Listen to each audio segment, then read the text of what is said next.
Community radio ബെൻസിഗറിൽ ഇപ്പോൾ ബലിപ്പെരുന്നാൾ സന്ദേശം. Doctor Tanveer D, assistant dean Al Jamia Al Islamia, Shanthapuram. പ്രിയമുള്ളവരെ, മാനവരാശിക്ക് മറക്കാനാകാത്ത ചില സ്മരണകൾ ഓർമ്മിപ്പിച്ച് വീണ്ടും ബലിപെരുന്നാൾ സമാഗതമായിരിക്കുന്നു. ദാനവും പ്രാർത്ഥനയും ദൈവപ്രകീർത്തനങ്ങളുമായി മുസ്ലിങ്ങൾ ഈ ദിനത്തെ ആഘോഷിക്കുന്നു.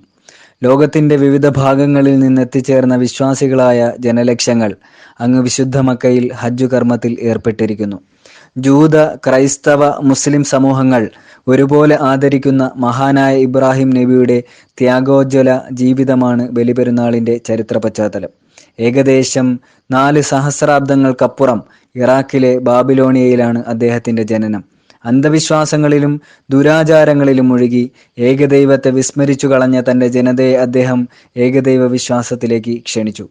സ്വയം ദൈവം ചമഞ്ഞ ഏകാധിപതിയായ ഭരണാധികാരിയുടെ മുഖത്തു നോക്കി സൂര്യനെ പടിഞ്ഞാറുദിപ്പിച്ച് കിഴക്കസ്തമിപ്പിക്കുവാൻ കഴിയുമോ എന്ന് അദ്ദേഹം ചോദിച്ചു. പ്രപഞ്ചത്തിന്റെ ഘടനയിൽ ഒരു മാറ്റവും വരുത്താനാകാത്ത കാലത്തോളം മനുഷ്യൻ നിസ്സാരനാണെന്ന് അദ്ദേഹം തുറന്നടിച്ചു. മനുഷ്യൻ ഭൂമിയിൽ ദൈവത്തിന്റെ പ്രതിനിധിയായിട്ടാണ് സൃഷ്ടിക്കപ്പെട്ടത്. ദൈവഹിതം നിറവേറ്റുകയാണ് അവന്റെ ദൗത്യം. പ്രവാചകൻ ഇബ്രാഹിം തനിക്ക് പ്രിയപ്പെട്ട സമ്പത്ത്, സന്താനം, ആരോഗ്യം, അധ്വാനം തുടങ്ങി എല്ലാം ദൈവപ്രീതിക്കായി സമർപ്പിക്കാൻ തയ്യാറായി. ഭരണകൂടത്തെ വിമർശിച്ചതിന്റെ പേരിൽ ആളിക്കത്തുന്ന തീയിലേക്ക് അദ്ദേഹം വലിച്ചെറിയപ്പെട്ടു. വാർദ്ധക്യകാലത്ത് തനിക്ക് ലഭിച്ച പൊന്നോമന മകൻ ഇസ്മായിലിനെയും പ്രിയപത്നി ഹാജറയെയും ദൈവിക കൽപ്പന പ്രകാരം മരുപ്പറമ്പിൽ ഉപേക്ഷിച്ചു. പിന്നീട് മകനെ ബലിയറുക്കുവാൻ അദ്ദേഹം തയ്യാറായി. ഇബ്രാഹീമിലെ സമർപ്പണ ബോധത്തിന്റെ ഉദാഹരണങ്ങളാണ് ഇത്തരം സംഭവങ്ങൾ. പരീക്ഷണങ്ങളെ ത്യാഗത്തിന്റെ തീച്ചൂളയിൽ കാച്ചിയെടുത്തപ്പോൾ ദൈവം അദ്ദേഹത്തെ തനിക്ക് പ്രിയപ്പെട്ടവനും മനുഷ്യകുലത്തിന്റെ നേതാവുമാക്കി എന്ന് വിശുദ്ധ വേദഗ്രന്ഥം സാക്ഷ്യപ്പെടുത്തുന്നു. അദ്ദേഹത്തിന്റെ കാൽപ്പാടുകൾ പിൻപറ്റുവാൻ വിശ്വാസികളോട് കൽപ്പിക്കുകയും ചെയ്യുന്നു. ദൈവത്തിനു വേണ്ടി സ്വയം സമർപ്പിതരായി മുന്നോട്ടു പോയാൽ ചുട്ടുപൊള്ളുന്ന അഗ്നി പോലും മഞ്ഞുറവയായി മാറുമെന്നും മരുപ്പറമ്പിലും നീരുറവയുണ്ടാകുമെന്നും ഇബ്രാഹിമി ചരിത്രം നമ്മെ ഓർമ്മപ്പെടുത്തുന്നു.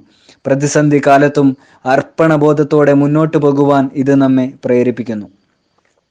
പ്രവാചകൻ ഇബ്രാഹിമിന് ദൈവത്തിന് ബലി നൽകുവാൻ പ്രിയപുത്രൻ ഇസ്മായിലിനേക്കാൾ വിലപ്പെട്ടതായി മറ്റൊന്നുമില്ലായിരുന്നു. എന്നിട്ടും മകനെ ബലി നൽകുവാൻ തയ്യാറായ ഇബ്രാഹിം നബിയുടെ മാനസികാവസ്ഥയാണ് ബലികർമ്മത്തിലൂടെ നാം പുനർസൃഷ്ടിക്കുന്നത്. നാഥനിലേക്ക് ചെന്നു ചേരുന്നത് ബലിമൃഗത്തിന്റെ രക്തമോ മാംസമോ അല്ല, മറിച്ച് നമ്മുടെ മാനസികാവസ്ഥ തന്നെയാണ് എന്നാണ് വേദഗ്രന്ഥം പഠിപ്പിക്കുന്നത്.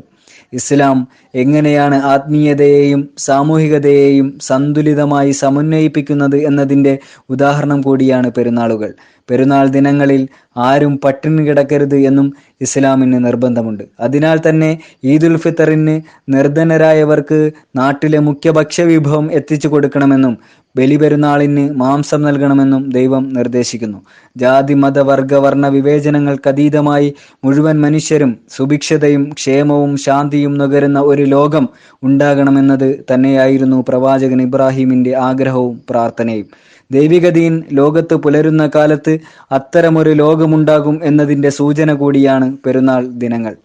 ത്യാഗനിർഭരമായ മഹത് ജീവിതങ്ങൾ പുനർവായിച്ച് അർപ്പണബോധത്തിൻ്റെയും ത്യാഗസന്നദ്ധതയുടെയും വിജയാരവങ്ങളായി ദൈവപ്രകീർത്തനങ്ങൾ മുഴങ്ങുന്ന പെരുന്നാളിൻ്റെ ദിനരാത്രങ്ങൾ ഒരേ സമയം ദൈവത്തിൻ്റെ മഹത്വം ഉദ്ഘോഷിക്കുകയും മനുഷ്യകുലത്തിൻ്റെ ഏകത്വത്തെ സാക്ഷാത്കരിക്കുകയും ചെയ്യുന്നുണ്ട്.